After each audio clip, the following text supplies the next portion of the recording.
Su risa, de esas que no había oído en años, resonó por el pasillo y golpeó la puerta de mi habitación como un puñetazo. Sabía que no debería haber estado despierta, que debería haber sucumbido al cansancio que me había perseguido durante tantos años, pero una premonición escalofriante, una intuición agudizada por la soledad, me mantuvo alerta. Los sonidos que siguieron fueron susurros indistintos, pero el tono era inconfundible. Una intimidad que ya no compartía conmigo. Eran los pasos de dos personas, no de una, subiendo la escalera que había construido con mis propias manos, cada escalón un testimonio silencioso de nuestro pasado. La madera crujió bajo un peso que no era mío, dirigiéndose no hacia nuestro dormitorio, sino hacia la habitación de invitados, la habitación que habíamos preparado para los nietos que rara vez venían de visita. El silencio que siguió fue aún más devastador que el sonido. Duró solo un instante, pero contenía 40 años de recuerdos, de sacrificios, de promesas susurradas en la oscuridad. Y entonces, el sonido que lo confirmó todo, que rompió la delgada capa de negación que aún protegía mi corazón, el rítmico e inconfundible crujido del viejo somier. Cada movimiento era una puñalada, una profanación no solo de nuestro matrimonio, sino de la estructura misma de la casa, de la santidad del hogar que creía haber construido como nuestro refugio. Yaciendo allí en la oscuridad, sentí el peso de cada ladrillo que puse, de cada viga que erigí, y comprendí que ya no formaban una casa, sino los muros de una tumba para mi dignidad. Me llamo Javier, tengo 68 años, y jamás imaginé que la traición más dolorosa no vendría de un enemigo, sino del silencio y el desprecio cultivados entre los muros que yo mismo construí. Esta mañana, el sol entró por la ventana con la misma indiferencia de siempre, pero encontró a un hombre diferente. La noche no me trajo sueño, sino una terrible claridad. He pasado toda mi vida construyendo cosas para otros, erigiendo estructuras que albergarían familias y sueños, mientras las mías se desmoronaban lentamente, corroídas por la indiferencia. El dolor de la noche anterior no fue un hecho aislado, fue solo la última palada de tierra en un ataúd que llevaba mucho tiempo cerrándose, un último clavo en la cruz de mi invisibilidad. La soledad en un matrimonio es un tipo especial de exilio. Es estar acompañado y al mismo tiempo completamente solo. Es ver a la persona con la que has compartido toda tu vida mirar a través de ti, como si fueras parte del mobiliario, un objeto sin voz ni voluntad. Elena, mi esposa, se había convertido en una extraña para mí, o tal vez yo me había convertido en un extraño para ella. Nuestras conversaciones se limitaban a asuntos logísticos, a recados sobre facturas que pagar o cómo arreglar un grifo que goteaba. La complicidad, las bromas privadas, el roce casual de las manos, todo se había evaporado, dejando tras de sí un vacío lleno de un silencio, pesado y resentido. Y yo, por cobardía o por agotamiento, permití que ese vacío creciera. Anoche fue la culminación de innumerables pequeñas humillaciones. Fue el último periodo de frases entrecortadas, de opiniones no solicitadas, de historias que había empezado a contar y que se desvanecieron por falta de interés. Fue la suma total de todas las cenas en silencio, de todas las noches que yací junto a un cuerpo a kilómetros de distancia. Su risa con otro hombre, en esa habitación, no fue el principio del fin. Fue la brutal revelación de que el fin ya había llegado hacía mucho tiempo, y yo era el único que aún no se había dado cuenta. La mayor falta de respeto no fue el acto físico, sino la audacia de traerlo a mi santuario, mi hogar. Antes de continuar con la historia, por favor, dale a me gusta, suscríbete al canal y comenta desde donde la estés viendo. Tu apoyo es muy importante para mí, porque en estos momentos, saber que alguien, en algún lugar me escucha, me da la fuerza para seguir adelante y decir la verdad. Me encantaría saber qué hora es donde estás, para sentir que no estoy completamente sola en este largo amanecer de mi vida. Cada comentario, cada suscripción, es como un ladrillo de solidaridad que me ayuda a reconstruir mis propios cimientos, unos que ahora sé que necesito construir solo para mí. Tu compañía virtual significa muchísimo. Nuestra casa, ubicada en un barrio obrero de Irapuato, Guanajuato, siempre ha sido mi mayor orgullo. La construí desde 1900, con el dinero que ahorraba en cada obra, trabajando fines de semana y días festivos. Recuerdo haber colocado el primer bloque de concreto en el terreno baldío, con Elena a mi lado, ambos jóvenes y llenos de sueños. Cada muro erigido representaba un paso hacia un futuro que soñábamos juntos, un futuro de seguridad y felicidad. El olor a cemento fresco y madera era el perfume de nuestra esperanza. Ahora, el aire está impregnado del aroma a cera para pisos y comida recalentada, un aroma estancado de rutina y resignación. La casa, que una vez se sintió como un nido, ahora es demasiado grande, demasiado vacía. El zumbido del viejo refrigerador es la banda sonora de mi soledad. Es un sonido constante y monótono que llena los largos silencios que dominan los días. De vez en cuando, el lejano sonido de una cumbia que viene de la calle me recuerda que el mundo exterior sigue girando, palpitando de vida, mientras que dentro, el tiempo parece haberse detenido. El ambiente es de una calma tensa, como el aire antes de una tormenta. Es una espera silenciosa, una premonición de que la rutina, esta rutina que me asfixia, está a punto de romperse irrevocablemente. Y yo, sentado en la tenue luz de la habitación, me siento como un guardia en un museo de recuerdos que nadie más quiere visitar. Mis manos, callosas y marcadas por décadas de duro trabajo como capataz de construcción, son un mapa de mi vida. Cada callo, cada cicatriz, cuenta la historia de un muro construido, una casa entregada, una familia sostenida con el sudor de mi frente. Pasé mi vida construyendo para otros, asegurándome de que tuvieran un techo seguro. Pero ahora, veo cómo los muros de mi propia vida se desmoronan, corroídos por el abandono emocional. Me jubilé creyendo que tendría tiempo para disfrutar de lo que construí, para contarles historias a mis nietos en el patio que cimenté, pero la realidad ha resultado mucho más cruel y silenciosa. Me he convertido en parte del mobiliario, algo que se ve, pero no se nota. Mi refugio, mi única confidente en estas noches de insomnio, es una pequeña paleta de plata. Fue un regalo de mi padre cuando empecé en el oficio, un símbolo de la dignidad de nuestro trabajo. La guardo en una caja de madera en mi mesita de noche, y cuando la soledad se vuelve insoportable, la sostengo. El peso del frío metal en mi palma es una conexión tangible con mi pasado, con el hombre que fui, lleno de fuerza y propósito. Es un recordatorio de que antes de ser un esposo, ignorado y un padre olvidado, fui constructor, alguien que supo crear algo sólido y duradero de la nada. Esta pequeña herramienta representa mi valor. Crié a 3 hijos en esta casa. Los vi dar sus primeros pasos en el suelo que yo misma tendí. Su risa resonaba por estos pasillos, sus marcas de altura aún discretamente grabadas en el marco de la puerta de la cocina. Para asegurarles una educación, oportunidades que yo nunca tuve, trabajé el doble, busqué trabajo en otras ciudades, sacrifiqué mi tiempo y mi salud. Hoy, son adultos con sus propias vidas, sus propias preocupaciones. Las visitas se han vuelto escasas, las llamadas telefónicas apresuradas. Me quieren, supongo, pero de forma distante, como se quiere una fotografía antigua.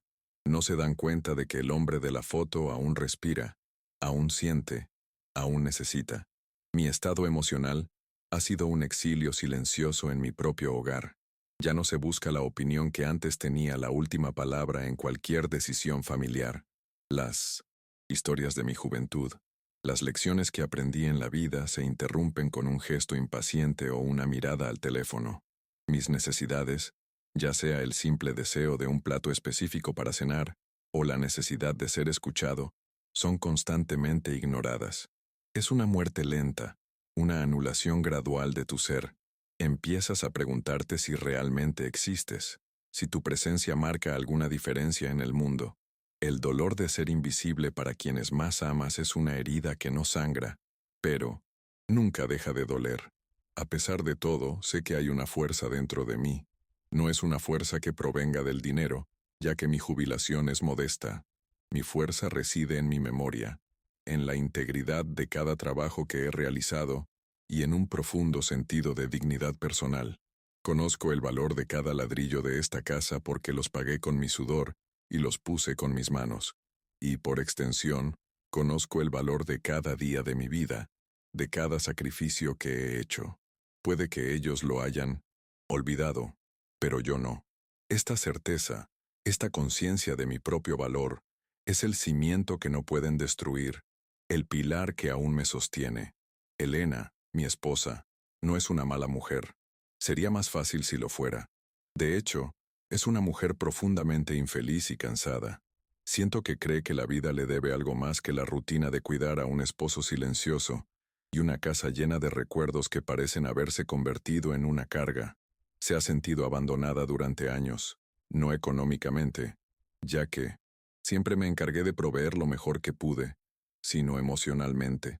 La dolorosa verdad es que mi jubilación, en lugar de acercarnos, solo intensificó la distancia que ya existía entre nosotros.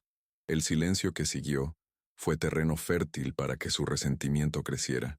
Su motivación, creo, es un anhelo desesperado de atención, de sentirse deseada y viva de nuevo. Quiere escapar de la monotonía, de la sensación de que sus mejores años quedaron atrás y de que nada nuevo ocurrirá. Su debilidad es esta necesidad de validación externa, un hambre de reconocimiento que la hace vulnerable a gestos superficiales de afecto. Alguien la notó, le dijo las palabras que anhelaba oír, y ella se aferró a ello como un náufrago a un trozo de madera a la deriva, sin importarle que éste fuera parte del barco que nos hundíamos juntos. Su infelicidad, sin embargo, no le dio derecho a destruir mi paz. En las últimas semanas, el cambio en su comportamiento fue sutil pero perceptible. Empezó a arreglarse, más, a usar un perfume que no reconocía, a buscar excusas para salir más a menudo, siempre con amigos que no conocía. La distancia entre nosotros se acentuó. Sentí, con un dolor sordo en el pecho, que algo andaba mal, pero la idea de una confrontación me paralizaba. ¿Qué diría? ¿Cómo podía acusarla sin pruebas, basándome únicamente en una dolorosa sospecha que me corroía? Opté por el silencio, esperando quizá estar equivocado, rezando para que solo fuera mi imaginación. El sábado por la noche fue la gota que colmó el vaso, el momento en que la sospecha se convirtió en una certeza brutal. Fingí acostarme temprano, un acto de supervivencia, y al mismo tiempo, de autodestrucción. Encerrado en mi habitación, con el corazón latiéndome con fuerza, oí la puerta principal abrirse suavemente, las voces susurrantes, su risa, esa risa que parecía de otra vida, y los pasos subiendo las escaleras. El crujido de la cama en la habitación de invitados no solo confirmaba la traición, era la ruptura de un pacto sagrado, una invasión no solo de nuestro hogar, sino de nuestra historia compartida, de nuestro pasado. El dolor que sentía era primario, una mezcla de ira, humillación y una tristeza tan profunda que sentía que mi pecho iba a estallar. Cada crujido de esa cama era un eco de mi propio fracaso, de mi silencio, de mi incapacidad para mantener viva la llama de nuestro amor. Yacía allí, inmóvil en la oscuridad, mientras un extraño ocupaba mi lugar, no solo en la cama, sino en el corazón de la mujer con la que había construido una vida. La mayor falta de respeto fue la audacia de traer su recién encontrada felicidad al espacio que era nuestro, al hogar que había construido como monumento a nuestro amor. En ese momento, algo dentro de mí se hizo añicos para siempre. A la mañana siguiente, un hombre nuevo se levantó de aquella cama. El dolor de la noche se había solidificado en una fría e inquebrantable resolución. No habría gritos, ni acusaciones, ni súplicas. La humillación había consumido toda mi capacidad de sentir algo más que la urgente necesidad de recuperar mi dignidad.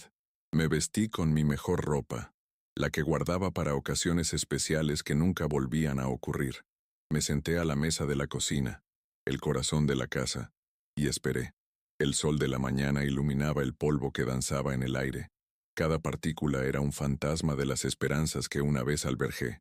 Cuando Elena finalmente salió, bostezando y con el pelo despeinado, me encontró, puliendo mi pequeña paleta de plata. El brillo del metal pulido era lo único que parecía vivo en aquella cocina silenciosa. Se detuvo, sorprendida de verme allí, vestida así, tan temprano. Había una pregunta en sus ojos, un atisbo de nerviosismo, pero ninguna culpa aparente. Actuó como si fuera una mañana de sábado cualquiera, como si la noche anterior no hubiera sucedido, como si el eco de su falta de respeto no resonara todavía por las paredes de la casa y en mi alma. Abrió la boca para decir algo, probablemente para preguntarme por qué estaba despierto, pero no le di la oportunidad. Mi voz, cuando salió, era tranquila, serena, desprovista de emoción. Era la voz de un hombre que había pasado por el fuego y no tenía nada que perder.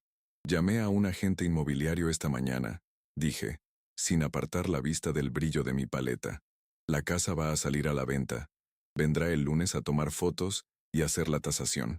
El silencio que siguió fue absoluto, más denso que cualquier palabra que pudiera haber pronunciado. La sorpresa en su rostro fue total, incomprensión, seguida de un destello de pánico. Abrió los ojos de par en par, y por primera vez esa mañana, pareció verme de verdad, no como parte del mobiliario, no como el anciano silencioso del rincón, sino como un hombre capaz de tomar una decisión que sacudiría su mundo. ¿Qué? ¿Estás loco?, balbuceó, subiendo la voz una octava. ¿Vender la casa? ¿Y a dónde vamos? Su pregunta, ¿a dónde vamos?, lo reveló todo. Todavía nos veía como una unidad, un nosotros, que ella misma había destruido la noche anterior. Levanté la mirada del pequeño instrumento que tenía en las manos y la miré directamente, quizá por primera vez en años. Tenía los ojos secos, la expresión serena. Dejé que su pregunta flotara en el aire un instante, saboreando el nuevo poder de mi voluntad. Luego, con la misma calma aterradora, respondí, escogiendo cada palabra con cuidado, para herir profundamente, para marcar el comienzo de mi nuevo camino. Yo, comencé, enfatizando la palabra, buscaré un lugar para mí. Tú, al parecer, ya has encontrado el tuyo. La expresión de su rostro pasó de la sorpresa al horror, al comprender por fin que yo sabía. Sus nietos, quienes representaban la esperanza para el futuro de una familia, rara vez aparecían. Vivían en otra ciudad, inmersos en sus propias vidas, sus estudios y sus amistades. Cuando venían, era por obligación, en días festivos específicos, y su presencia era como la de turistas en un lugar antiguo. Eran educados pero distantes, más interesados en las pantallas de sus celulares que en las historias del abuelo que construyó la casa donde estaban. Para ellos, yo era una figura del pasado, un retrato en la pared que ocasionalmente les daba dinero. Eran la continuidad de la familia, pero una continuidad que había perdido la conexión con sus raíces, con el sacrificio que hizo posible su presente. El barrio, por otro lado, representaba una forma de solidaridad silenciosa. Personas como yo, trabajadores que habían dedicado su vida a construir la ciudad, asentíamos por la mañana. Había un respeto mutuo, una comprensión tácita de las luchas y las pequeñas victorias de toda una vida de trabajo. Doña Elvira, de la casa de al lado, a veces me ofrecía un plato de su comida, una amabilidad que parecía llenar un vacío mayor que el de mi estómago. Eran testigos de mi vida, veían mi rutina diaria, y en sus ojos yo no veía la invisibilidad que encontraba dentro de mi propia casa. Eran una comunidad, un recordatorio de que pertenecía a algún lugar. La figura de autoridad en mi vida siempre he sido yo misma. Era la líder de mi equipo, la responsable de entregar los proyectos a tiempo, el pilar que sostenía a mi familia. Nunca necesité pedir ayuda. Nunca necesité que nadie resolviera mis problemas. Esta autosuficiencia, que una vez fue mi mayor fortaleza, se convirtió en mi debilidad. No sabía cómo pedir ayuda, cómo expresar mi dolor. La idea de buscar un abogado, de exponer la intimidad de mi fracaso a un desconocido, me parecía una humillación aún mayor. Pero anoche lo cambió todo. Ahora, la búsqueda de justicia, de una separación legal y digna, ya no me parecía una debilidad, sino el único camino posible hacia mi supervivencia. La normalidad de mi vida era una ilusión cuidadosamente construida. Levantarme temprano, tomar mi café en silencio, leer el periódico, cuidar el pequeño jardín trasero. Estos eran rituales que me daban una sensación de orden, de control, mientras el caos emocional crecía bajo la superficie. Era la normalidad de un preso acostumbrándose a su celda. La llegada de los niños para el almuerzo del domingo, un evento cada vez más raro, era un teatro de la normalidad. Hablábamos del clima, de fútbol, de problemas de salud, evitando cuidadosamente los temas que realmente importaban, las heridas abiertas que nadie quería tocar. Esta falsa paz estaba a punto de hacerse añicos. La primera revelación significativa sobre la manipulación de Elena salió a la luz no a través de palabras, sino a través de documentos. Mientras revisaba mis pertenencias, buscando fotos antiguas y recuerdos personales, encontré una carpeta que no debería haber estado allí. Dentro había extractos bancarios que nunca había visto, que mostraban retiros de nuestra cuenta de ahorros conjunta, cantidades pequeñas pero frecuentes a lo largo de meses. Y, lo más alarmante, una propuesta de hipoteca a su nombre, usando nuestra casa como garantía. No solo me estaba traicionando emocionalmente, estaba conspirando en secreto para socavar la seguridad financiera que había construido durante toda mi vida. Comprenderlo me golpeó con fuerza. Su infelicidad no era solo un estado mental, era un proyecto activo para desmantelar nuestra vida juntos. Necesitaba dinero para financiar su nueva vida, para impresionar a su nuevo interés amoroso, y no dudó en usar la riqueza que habíamos acumulado juntos como su cajero automático personal. La falta de respeto era más profunda de lo que imaginaba. Esto no era solo una aventura, era una traición calculada, una explotación a sangre fría de mi confianza. La casa no era solo el escenario de su infidelidad, era el premio que pretendía reclamar. Ese momento fue el verdadero punto de inflexión. El dolor de la traición personal dio paso a una rabia fría y lúcida. Ya no luchaba contra la tristeza de un amor perdido, luchaba por mi supervivencia, mi legado, mi dignidad. La decisión de vender la casa, que inicialmente había sido una reacción visceral a la humillación, se convirtió en una necesidad estratégica. Era la única manera de proteger lo que quedaba de mis bienes, de liberarme no solo de un matrimonio fallido, sino de una trampa financiera que me estaba tendiendo. La batalla ya no era solo emocional, era legal. Este primer acto de mi nueva vida termina aquí, con esta devastadora revelación. La mujer con la que compartí mi vida no solo fue infiel, fue una adversaria. El hogar que había construido era el campo de batalla, y el premio era todo por lo que había trabajado. La inquietante calma de la mañana dio paso a una determinación férrea. Ya no era una víctima pasiva de su infelicidad, era un hombre que había comprendido la magnitud de la amenaza y estaba listo para luchar. Vender la casa ya no era un fin, sino un comienzo. El comienzo de recuperar mi vida, mi paz y, sobre todo, mi nombre. La reacción de Elena fue una explosión de pánico y furia, una tormenta que se desató en cuestión de segundos. «Loca, te has vuelto completamente loca», gritó, y su voz resonó en la silenciosa cocina. Su rostro, antes pálido por la sorpresa, ahora estaba rojo de rabia. ¿Vas a destruir 40 años de historia por capricho? ¿Vas a tirarlo todo por la borda? Nuestro hogar, nuestra familia, todo en un ataque de vejez. Sus palabras fueron como piedras, lanzadas con la intención de hacerme daño, de hacerme refugiar en mi caparazón de silencio, como siempre hacía. Pero esta vez, algo era diferente. El hombre que conocía, el hombre que siempre cedía para mantener la paz, ya no estaba presente.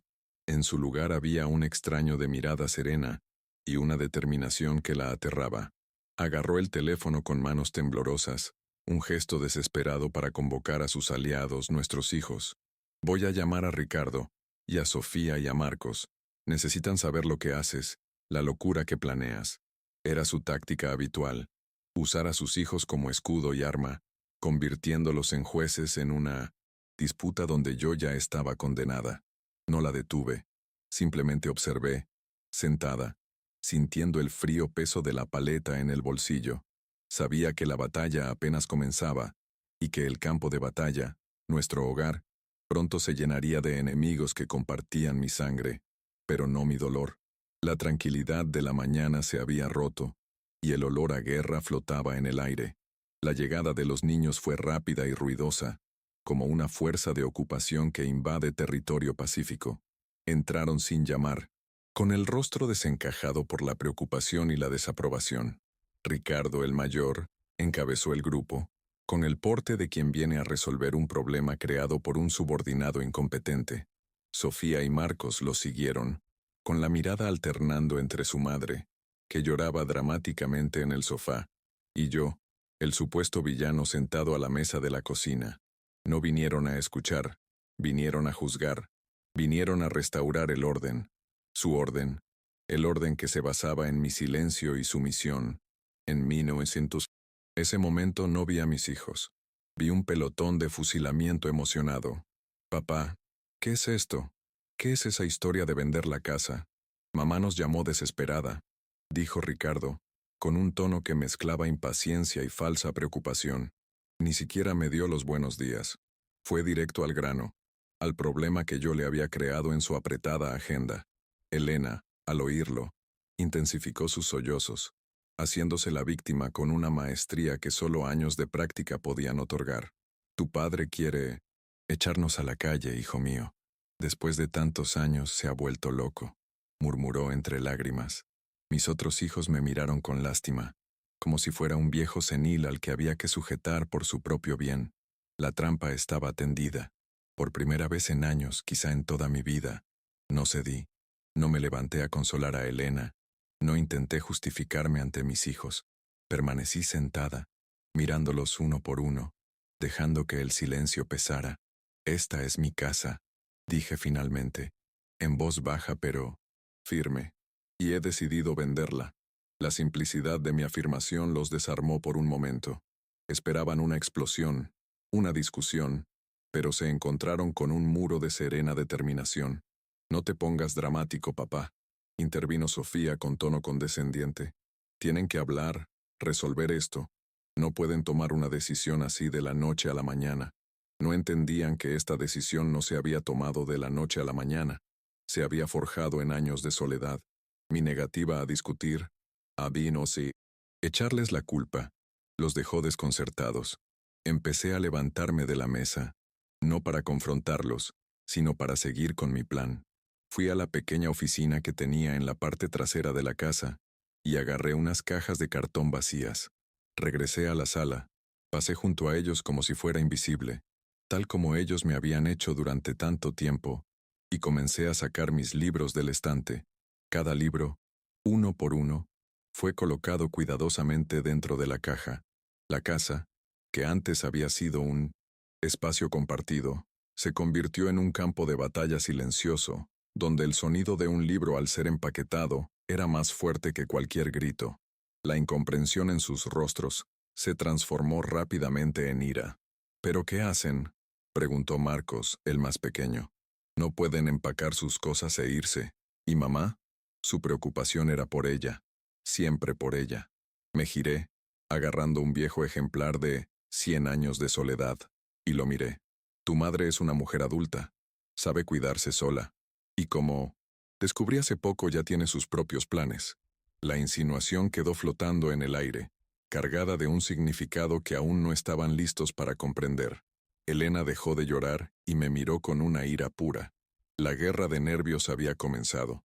Fue entonces cuando decidí que era hora de presentar la primera prueba. Dejé la caja a un lado, fui a mi habitación y regresé con la carpeta que había encontrado. La dejé en la mesa de centro, frente a ellos. Ya que estamos todos aquí, quizás podrían ayudarme a entender esto, dije con calma. Abrí la carpeta y extendí los extractos bancarios y la propuesta de préstamo sobre la mesa. Parece que su madre se ha convertido en una gran inversionista sin que yo lo supiera. Lleva meses retirando dinero de nuestros ahorros, y ahora planeaba hipotecar la casa. Nuestra casa. El silencio que siguió fue denso, pesado, roto solo por la respiración agitada de Elena. Ricardo tomó uno de los extractos, con el rostro desencajado por la confusión. Mamá, ¿qué es esto? balbuceó Elena intentando encontrar una respuesta. Era para una emergencia, hijo mío, para ayudar a tu tía, que estaba enferma. Iba a decírselo a tu padre, pero no quería preocuparlo. La mentira era tan frágil, tan transparente, que resultaba casi patética. Su tía gozaba de perfecta salud, y la habíamos visitado el mes anterior. Miré a mis hijos, esperando ver un atisbo de duda, una chispa de interrogación en sus ojos, pero solo encontré una lealtad ciega hacia la mujer, que los había criado como la eterna víctima. ¿Ves? Ahora me acusa de robo, exclamó rompiendo a llorar. Es un paranoico. Lo he cuidado toda mi vida, sacrifiqué mi juventud por esta familia, y ahora me lo paga así, con acusaciones viles y falsas. La actuación fue impecable. Ella se presentó como la mártir, y yo, como el tirano desagradecido.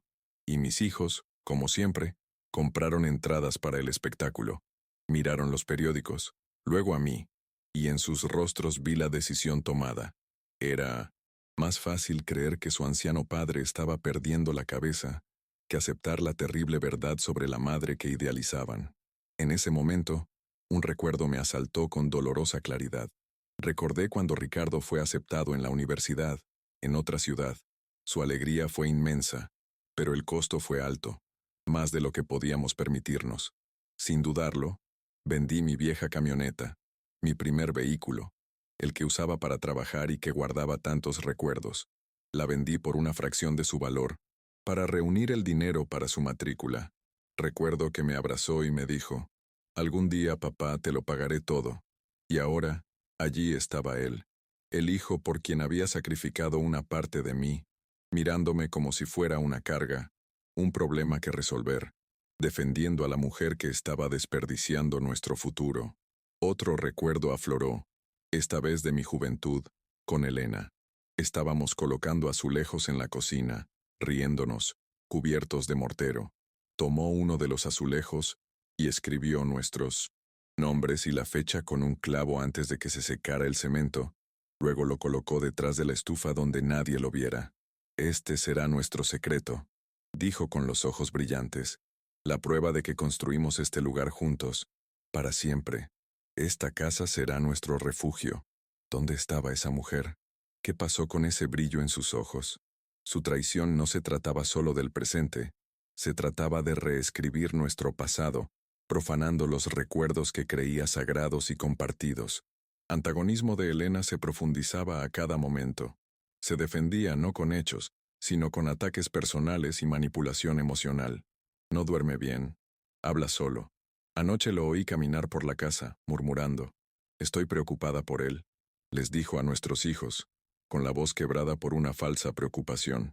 Estaba pintando un cuadro de inestabilidad mental, una estrategia cruel y efectiva para invalidar mis acciones y hallazgos. Me transformó en el loco de la historia y las pruebas que presenté en los delirios de un anciano senil. Fue una jugada maestra en su campaña para despojarme de mi credibilidad y, en última instancia, de mis derechos. Su diálogo era transaccional, carente de emoción genuina. «Tenemos que resolver esto», repetía, como si estuviéramos en una reunión de negocios. «No podemos permitir que destruya nuestro patrimonio». La palabra patrimonio en su boca le supo amarga. Para mí, el patrimonio era historia, amor, sacrificios. Para ella, se había convertido simplemente en un activo financiero, un recurso que explotar para financiar su huida de la vida que despreciaba. No veía a un marido herido ante ella, veía un obstáculo a sus planes, un problema que debía ser neutralizado con la ayuda de sus cómplices, nuestros propios hijos. La discusión se convirtió en un terror psicológico. Al principio se trataba de vender la casa, luego, de mi supuesto desequilibrio mental. La tensión aumentaba a cada minuto, y me sentía cada vez más atrapada. Mis hijos, ahora plenamente convencidos de la narrativa de Elena, cambiaron de táctica. La condescendencia dio paso a una presión más directa. «Papá, quizá deberías tomarte unas vacaciones, descansar», sugirió Sofía. «O quizás hablar con un médico. El doctor Ramírez es amigo de la familia. Podría ayudarte a organizar tus ideas». La sugerencia era clara. Querían declararme incompetente. Había llegado a un punto peligroso. Ya no se trataba solo de dinero ni de una casa. Se trataba de mi libertad, mi autonomía, mi cordura. Insinuaban en términos velados que ya no tenía la capacidad de tomar mis propias decisiones. Sabía que el siguiente paso sería intentar obtener un poder notarial, tomar el control de mis finanzas, de mi vida, por mi propio bien.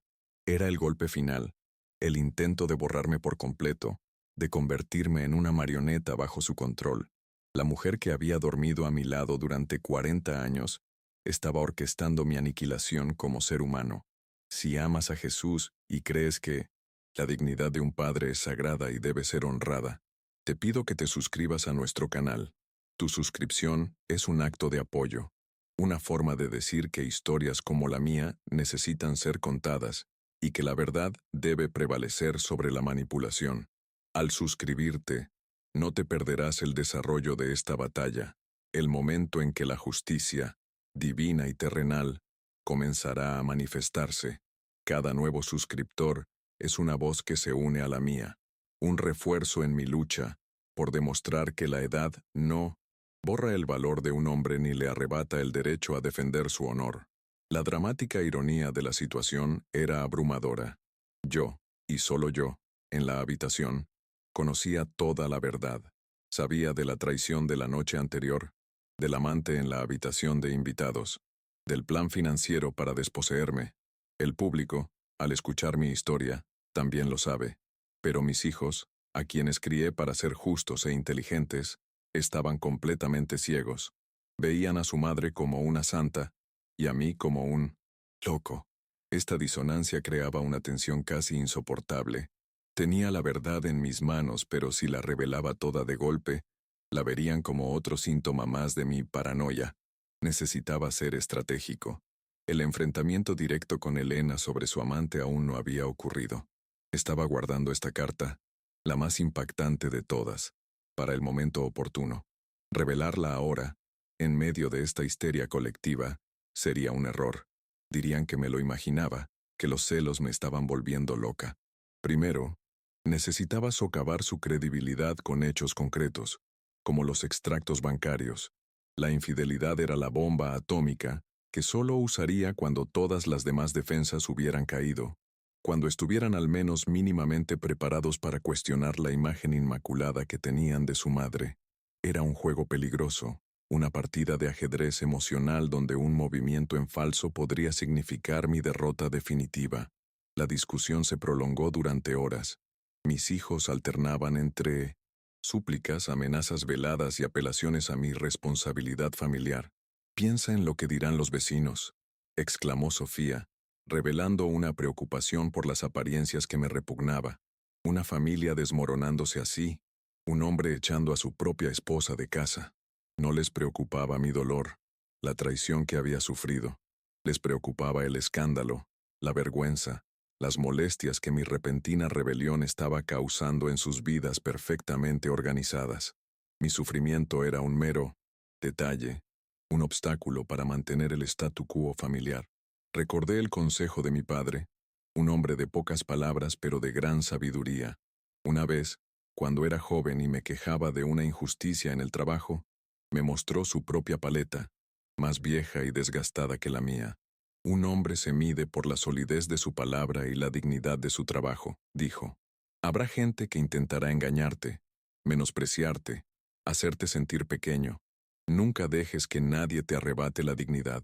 Es la única herramienta que una vez perdida no se puede recuperar. Sus palabras resonaron en mi mente, dándome la fuerza para resistir la embestida de mi propia familia. A cada uno de sus argumentos, respondía con un silencio sereno o una simple frase: «La decisión está tomada». Mi pasividad los enfurecía más que cualquier grito. Estaban acostumbrados a un padre al que podían manipular, al que podían vencer hasta el cansancio. Este nuevo Javier, inflexible y sereno, era un enigma que no podían descifrar, y por lo tanto, no podían vencer. Con cada intento fallido de hacerme cambiar de opinión, su desesperación crecía, y la verdadera naturaleza de sus intenciones comenzaba a revelarse tras la máscara de la preocupación filial.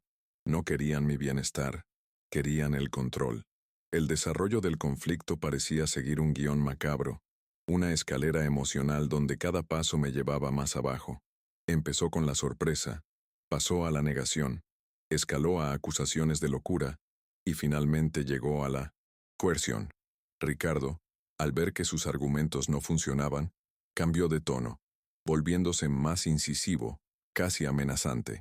Padre, no le permitiremos hacer esto. Hay formas legales de proteger a una persona de sí misma. Si no coopera, nos veremos obligados a tomar medidas más drásticas. La amenaza era clara. Interdicción. Querían convertirme legalmente en un niño, en alguien incapaz. La revelación de que mis propios hijos llegarían a tales extremos fue más dolorosa que la propia traición de Elena. Su infidelidad fue obra de una sola persona. Pero la conspiración de mis hijos para declararme demente fue una traición colectiva, un repudio a todo lo que representaba para ellos. Estaban dispuestos a destruirme para proteger a su madre y, aún más importante, para protegerse a sí mismos de las complicaciones de lidiar con un divorcio, con la división de bienes, con la cruda realidad que se escondía bajo la alfombra de nuestra feliz familia. En ese momento, me di cuenta de que estaba realmente sola. El recuerdo de Elena, joven y enamorada, hacía la realidad actual aún más grotesca. Recordé las noches que nos quedábamos despiertos hasta tarde, planeando el futuro, sentados en el suelo de la casa aún en construcción. Ella hablaba de los hijos que tendríamos, de lo felices que seríamos en este espacio que estábamos creando con tanto amor. Su traición no fue solo una ruptura de votos, fue una profanación de la memoria de la joven que había sido, la mujer de la que me había enamorado. La antagonista de mi historia no era solo la mujer de 65 años sentada en mi sala, sino también el fantasma de la felicidad que ella misma había asesinado. El diálogo entre ellos comenzó como si yo ya no estuviera. Hablaron del problema de papá abiertamente, delante de mí. «Tenemos que llamar al tío Alberto», dijo Marcos, refiriéndose al hermano de Elena, abogado. «Él sabrá cómo guiarnos, cómo redactar un documento para darnos un poder notarial». Elena asintió, secándose las lágrimas fingidas. «Es por su bien, hijos míos. No está bien. Tenemos que protegerlo de sí mismo». La audacia de su manipulación fue asombrosa. Estaban delante de mí, planeando robarme mi autonomía, y lo hacían bajo la apariencia de cariño y amor filial. La caracterización de la antagonista, Elena, era completa. No era solo una esposa infiel e infeliz, era una manipuladora calculadora, capaz de usar la confianza y el amor de sus hijos como armas para alcanzar sus metas. Su motivación no era solo encontrar una nueva felicidad, sino asegurarse de que esta nueva vida se financiara con la riqueza que yo había acumulado. Justificaba sus acciones mediante un autoengaño monumental, convenciéndose a sí misma y a los demás de que era la víctima, la sufrida cuidadora de un esposo anciano y difícil que ahora había perdido la cabeza. Su capacidad para distorsionar la realidad era su mayor y más peligrosa habilidad. La tensión aumentó cuando Ricardo se me acercó con un papel y un bolígrafo. Era un borrador de un poder notarial, probablemente dictado por su tío abogado por teléfono. «Padre, por favor, firme esto, solo para que tengamos la tranquilidad de que no se precipitará. Nos encargaremos de todo. Permítanos ayudarle». Su rostro era serio, su voz suave, la voz de un entrenador intentando calmar a un animal salvaje. Era la representación perfecta de la traición definitiva. Mi hijo, usando palabras de advertencia, intentando encarcelarme, intentando robarme lo último que me quedaba, mi testamento. Miré el 200 papel, el bolígrafo, y luego los rostros de cada uno de mis hijos. Vi la anticipación en sus ojos, la certeza de que, como siempre, el viejo Javier cedería. Vi a mi esposa, observando desde lejos, con un destello de triunfo en sus ojos húmedos de lágrimas de cocodrilo. El mundo pareció ralentizarse. El zumbido del refrigerador, el lejano sonido de la cumbia en la calle, los rostros de mi familia, todo se fundía en un zumbido ensordecedor en mis oídos. Estaba al borde. en el punto más bajo de mi vida, acorralado por aquellos en quienes debería haber podido confiar. En ese momento, mi instinto de supervivencia, latente desde hacía tanto tiempo, gritó en mi interior. Mi mano, en lugar de buscar el bolígrafo, se dirigió al bolsillo y se cerró sobre la pequeña paleta plateada. El metal frío y sólido era un ancla en la tormenta de manipulación que me rodeaba. Era un recordatorio de quién era yo, un constructor, un hombre que sabía que antes de construir un nuevo muro, a veces hay que demoler la estructura podrida que amenaza con derrumbarse. Ese papel no era una solución, era una sentencia, y no estaba listo para ser condenado a muerte en vida.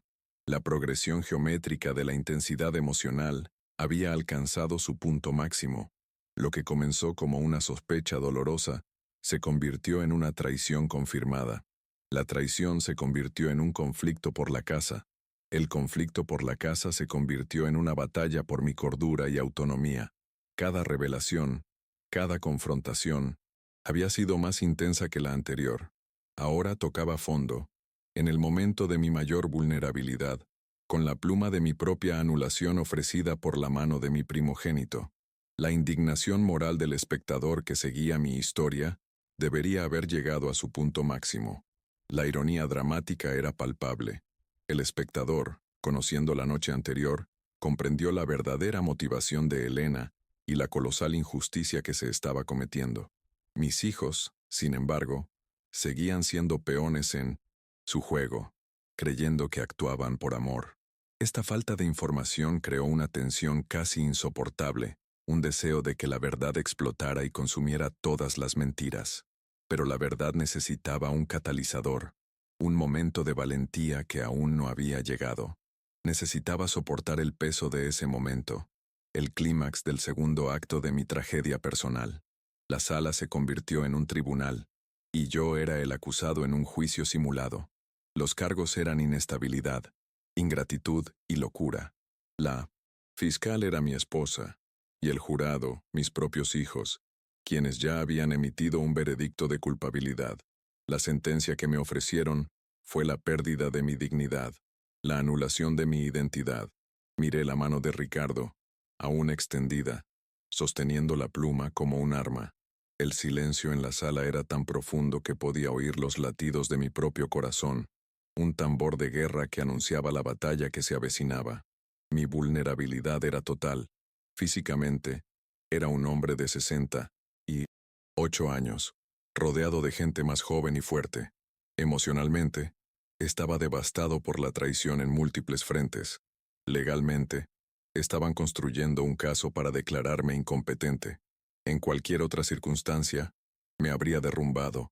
Habría firmado cualquier cosa para acabar con la presión, para restaurar una falsa paz.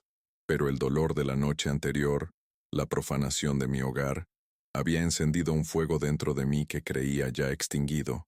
Era el fuego de la dignidad, y estaba empezando a quemar las telarañas de mi resignación. El segundo acto termina aquí, en este precipicio.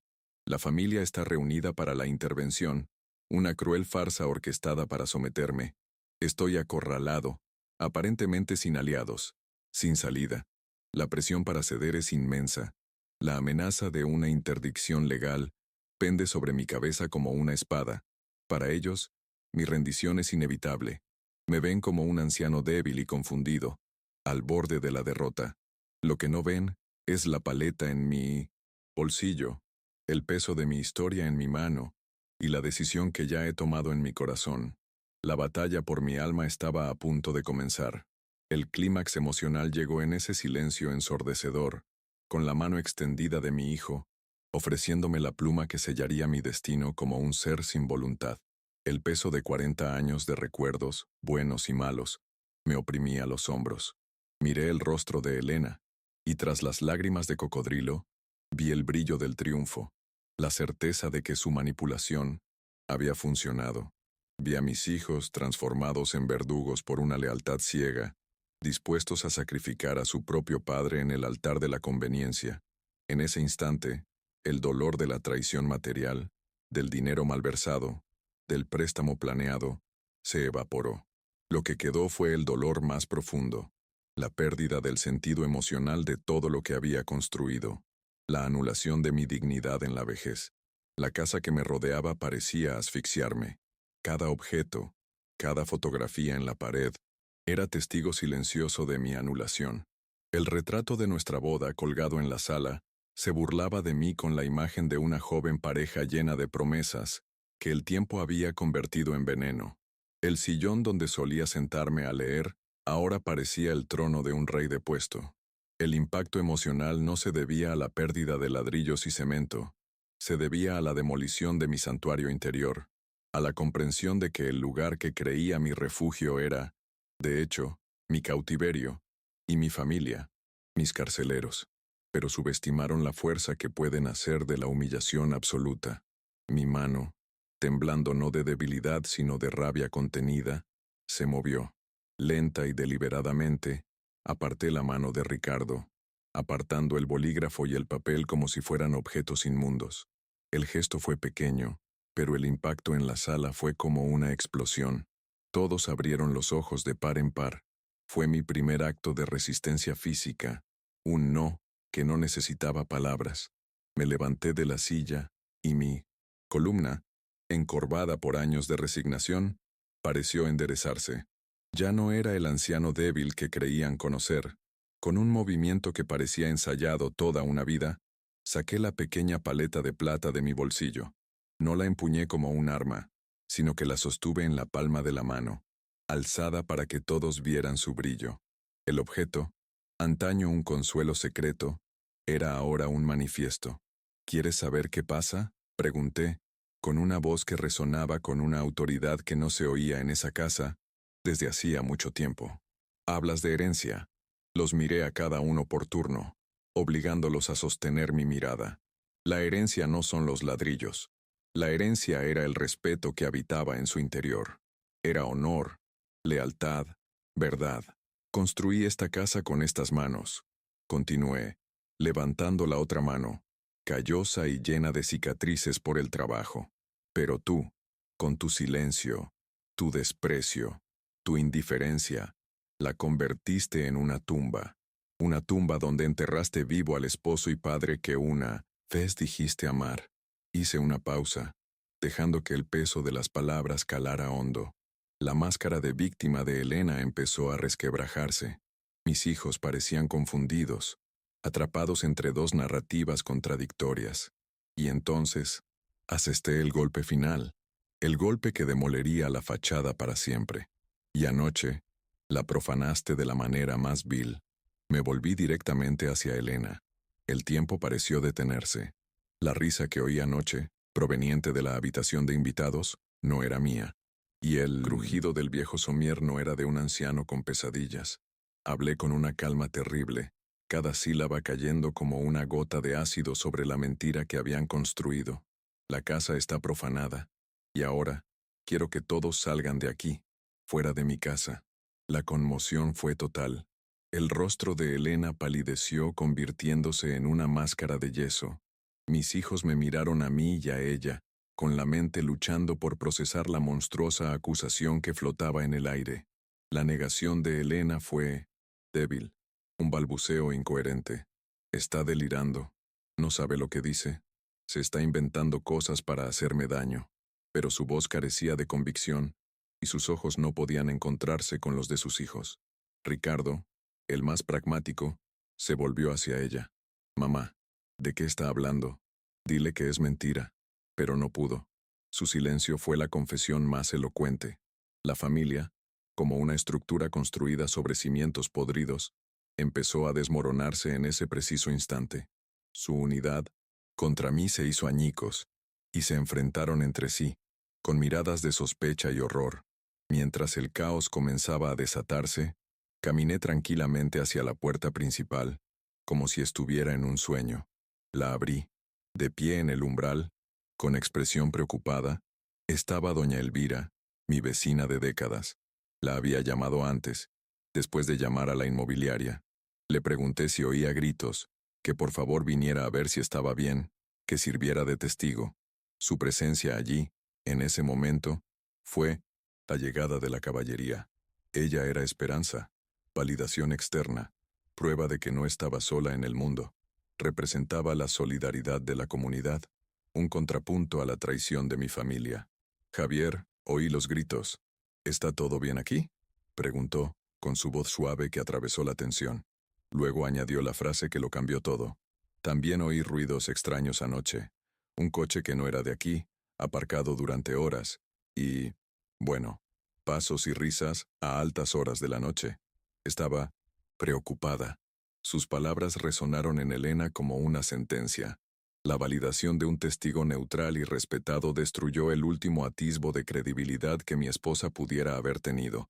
Mis hijos miraron a su madre, y en sus rostros, por primera vez, vi la horrible comprensión de la verdad. Con mi cordura confirmada y la mentira de Elena expuesta, recuperé el control de la situación. Agradezco la preocupación de todos por mi salud, dije con fría ironía, pero, como pueden ver, estoy perfectamente lúcido. Ahora, les pido que se retiren. A partir de hoy, cualquier comunicación entre nosotros se realizará a través de mi abogado, el licenciado Gutiérrez. Mencionar el nombre de uno de los abogados más respetados de la ciudad fue una jugada estratégica.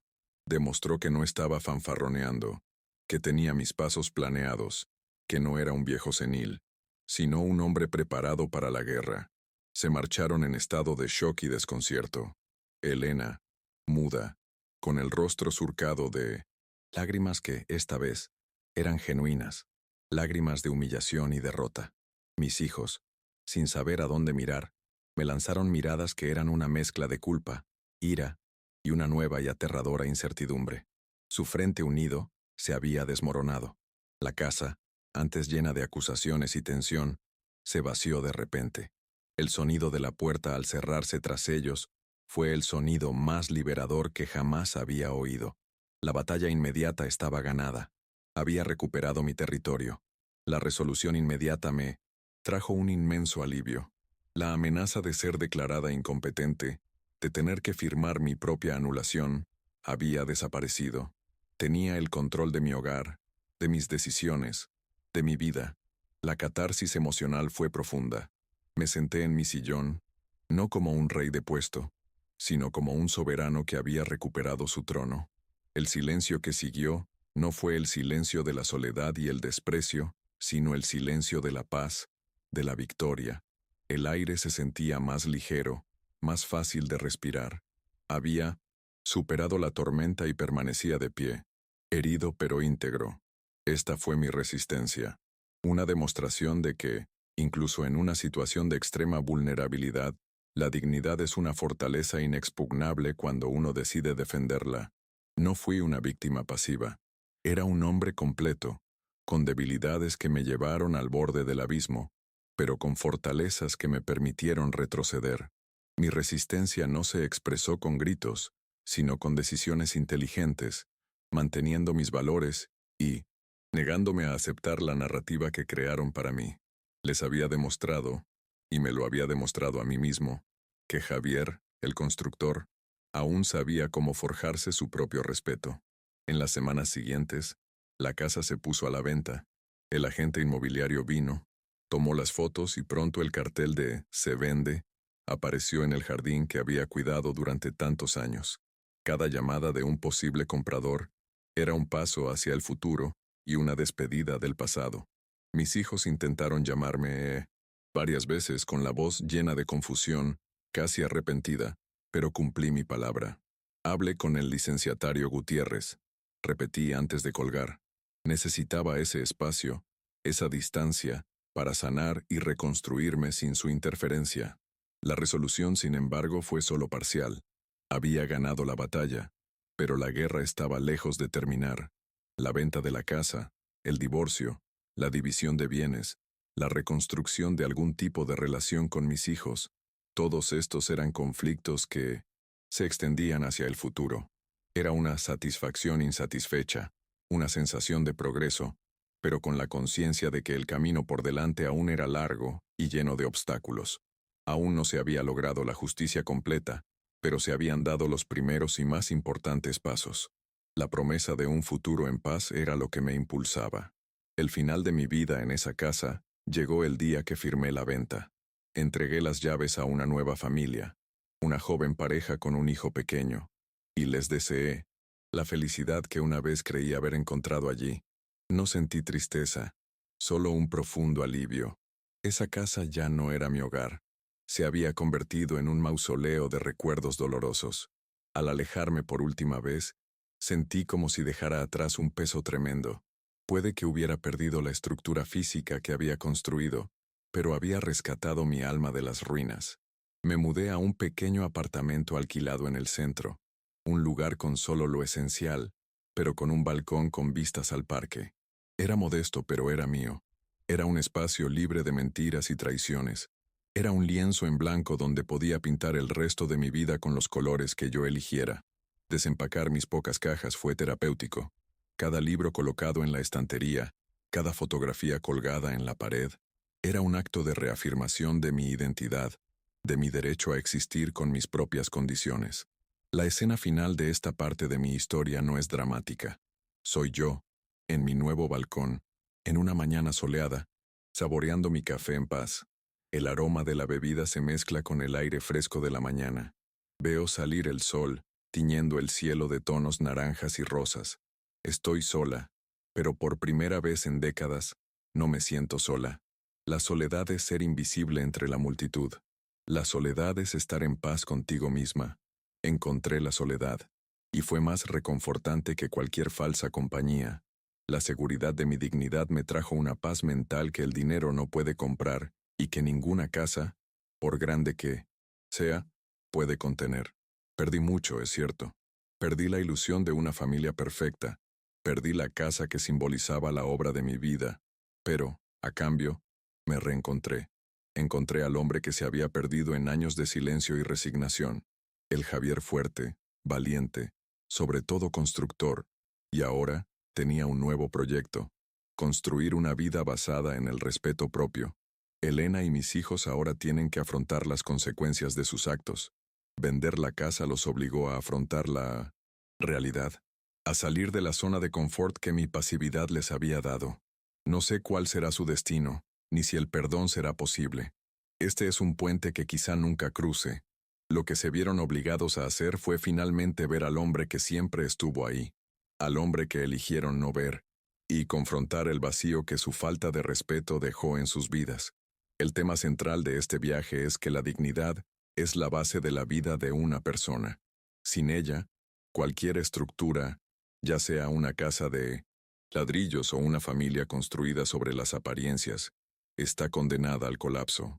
Puedes tener un techo, pero sin dignidad, no tienes hogar. Puedes estar rodeado de gente, pero sin respeto, estás completamente solo. Esta es la verdad que aprendí a las malas, pero que ahora es la piedra angular de mi nueva existencia. La moraleja que quiero transmitir es esta: el respeto por uno mismo no tiene fecha de caducidad. Nunca es tarde para negarse a ser invisible en la propia vida.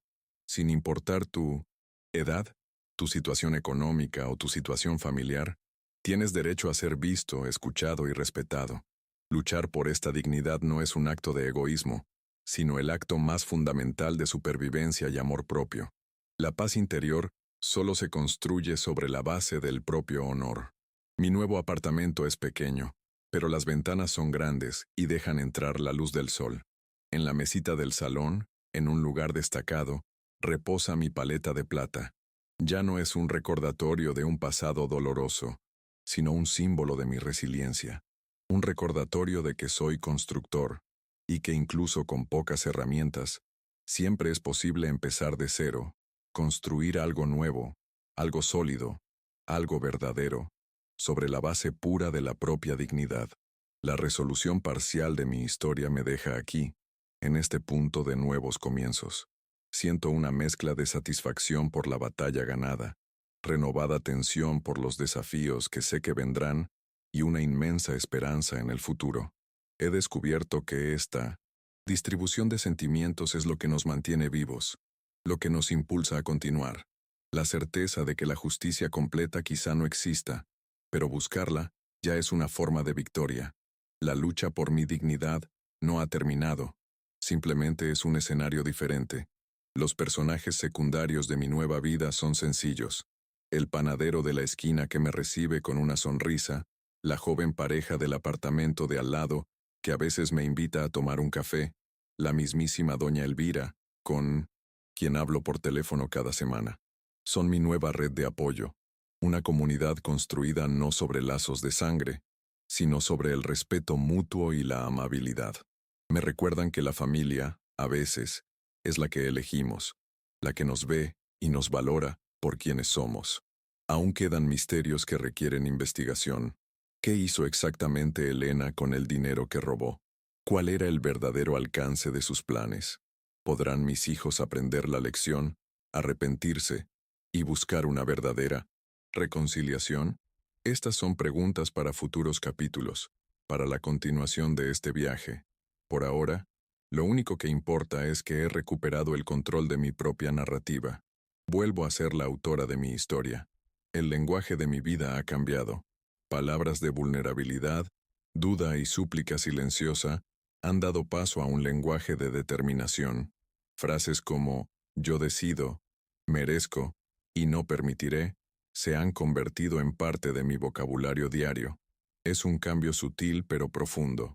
La forma en que nos hablamos a nosotros mismos y a los demás moldea nuestra realidad. Y estoy moldeando una nueva realidad para mí, palabra a palabra, día a día. Los recursos informativos que encontré fueron cruciales. La conversación con Gutiérrez no se trató solo del divorcio. Fue una lección sobre mis derechos. Me explicó sobre el maltrato a personas mayores y las leyes que me protegían. Esta información fue poderosa. Transformó mi ira en una estrategia legal y me dio las herramientas para defenderme con inteligencia. Descubrí que el conocimiento es un arma tan importante como la valentía. Me permitió pasar de víctima a protagonista de mi propia liberación. Mi camino es incierto, pero por primera vez en mucho tiempo, es mío. Lo recorro con paso firme y la frente en alto. El sol de la mañana en mi porche no es solo el comienzo de un nuevo día, es el símbolo de un nuevo comienzo. Perdí un hogar, pero gané un universo entero dentro de mí, y con mi pequeña paleta de plata como brújula, estoy lista para construir lo que me depare el futuro, sabiendo que los cimientos, mi dignidad, ahora son inquebrantables.